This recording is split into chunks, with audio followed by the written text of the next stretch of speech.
ये पार्टी ने जो मुझे टिकट दी, ये यूं ही नहीं दी। बहुत से प्रत्याशी गुरुग्राम में चुनाव लड़ना चाहते थे, बादशाहपुर में, लेकिन आपकी आवाज के ऊपर राष्ट्रीय नेतृत्व ने बुला के, घर बुला के टिकट दिए, वो आपकी आवाज के ऊपर दिए।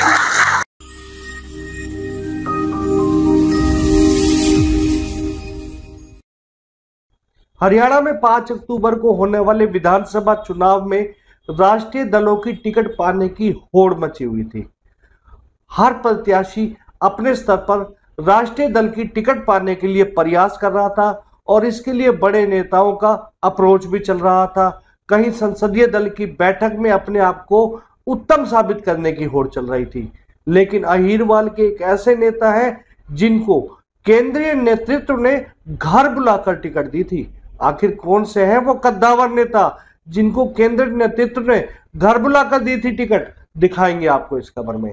नमस्कार, मैं हूं मन्नू मेहता और आप देख रहे हैं गुरुग्राम न्यूज। जब टिकट की दौड़ चल रही थी उस समय सभी नेता राष्ट्रीय दलों की टिकट पाने के लिए हर तरह के जोर तोड़ और प्रयास कर रहे थे। लेकिन अहीरवाल क्षेत्र के एक ऐसे कद्दावर नेता है जो इस होड़ में शामिल ना होकर, बल्कि उन्होंने अहीरवाल क्षेत्र की जो ताकत केंद्रीय नेतृत्व के सामने पेश की थी, उसी की बदौलत उन्हें टिकट मिली थी।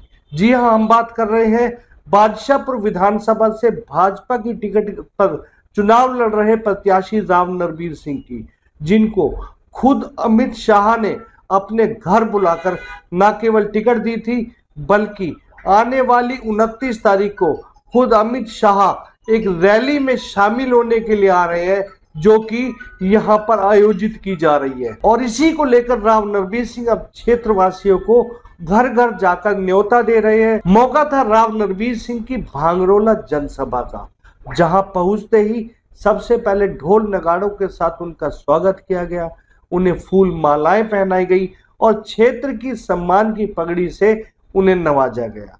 यही नहीं, राव नरबीर सिंह ने भांगरोला वासियों को रैली में आने का न्योता तो दिया ही, साथ में उन्होंने ये भी बताया कि जब 2014 से 2019 तक वो कैबिनेट मंत्री थे तो उन्होंने ही गुरुग्राम यूनिवर्सिटी का प्रस्ताव पास कराया था। उसी समय ये यूनिवर्सिटी का सारा जो खाका तैयार हुआ था और उस समय उसकी शुरुआत भी हो गई थी। लेकिन 2019 से 24 के दौरान बिल्कुल भी कार्य आगे नहीं बढ़ा। यदि वो 2019 से 24 के दौरान भी चुनाव लड़े होते तो आज ये यूनिवर्सिटी पूरी तरह से बनकर तैयार हो चुकी होती। उसका जो आज थोड़ा सा पार्ट शुरू हुआ है वो पूरी तरह से चालू हो चुकी होती, यहाँ के बच्चों को अच्छी शिक्षा मिल रही होती। साथ में उन्होंने ये भी कहा कि अब वो इतने सालों के बाद उनसे मतदान की अपील करने आए हैं अपने पक्ष में, क्योंकि 2019 से 2024 के बीच में तो चुनाव ही नहीं लड़े थे और उससे पहले उन्होंने घोषणा कराई थी, तो उनका हक बनता है क्षेत्रवासी उनके पक्ष में मतदान करके उन्हें जिताकर भेजे। अपनी इस जनसभा में राव नरबीर सिंह ने क्षेत्रवासियों को उनकी ताकत के बारे में बताया। उन्होंने साफ कर दिया कि जब टिकट की दौड़ चल रही थी तो सभी नेता दिल्ली में डेरा डाले हुए थे, लेकिन राव नरबीर सिंह अकेले ऐसा नेता थे जो दिल्ली नहीं बल्कि गुरुग्राम में रहकर टिकट की इंतजार कर रहे थे, क्योंकि उन्हें पूरा भरोसा था कि जो अहीरवाल क्षेत्र की जनता ने उनको ताकत दी हुई है उसी के बल पर उन्हें टिकट मिलेगी। और वही हुआ। केंद्रीय गृह मंत्री अमित शाह ने उन्हें अपने घर बुलाकर उनको टिकट दी थी। ये अहीरवाल क्षेत्र की जनता की ताकत का ही नतीजा है। और साथियों, मैंने तो भांगरोला कांकरोला में यूनिवर्सिटी बनाई, और भाई यूनिवर्सिटी बनाने के बाद मैं तो वोट ही पहली बार मांगने आया हूं। 19 में तो मैं चुनाव ही नहीं लड़ा। मेरा तो अधिकार बनता कम से कम एक बार तो वोट दे के देखो। 19 के बाद मैं चुनाव नहीं लड़ा, 19 का यूनिवर्सिटी बनाई, उसके बाद तो पहली बार वोट गिरोगे भांगरोला काकरोला वालों। आप लोग आने वाली पीढ़ियां याद करेंगे कि हमने एक शिक्षण संस्थान बनाया है। ये एक दिन में बन के तैयार नहीं होगा। नरबीर सिंह यदि 19 में चुनाव लड़ता तो अब तक बिल्डिंग बन के खड़ी हो जाती। इन 5 सालों में इसकी बिल्डिंग बना के खड़ी करनी है, बिल्डिंग तैयार करनी है ताकि हमारे बच्चे आसानी से पढ़ सके, पैदल भी जाकर यहाँ पढ़ेंगे, ऐसी व्यवस्था हमने करनी है। इस बार जो चुनाव लड़ रहा हूँ वो इसलिए लड़ रहा हूँ कि लोग ये कहें कि मंत्री बहुत बड़े, लेकिन नरबीर सिंह जितना काम गुड़गांव में किसी ने नहीं किया। और ये ताकत ये पार्टी ने जो मुझे टिकट दी, ये यूं ही नहीं दी।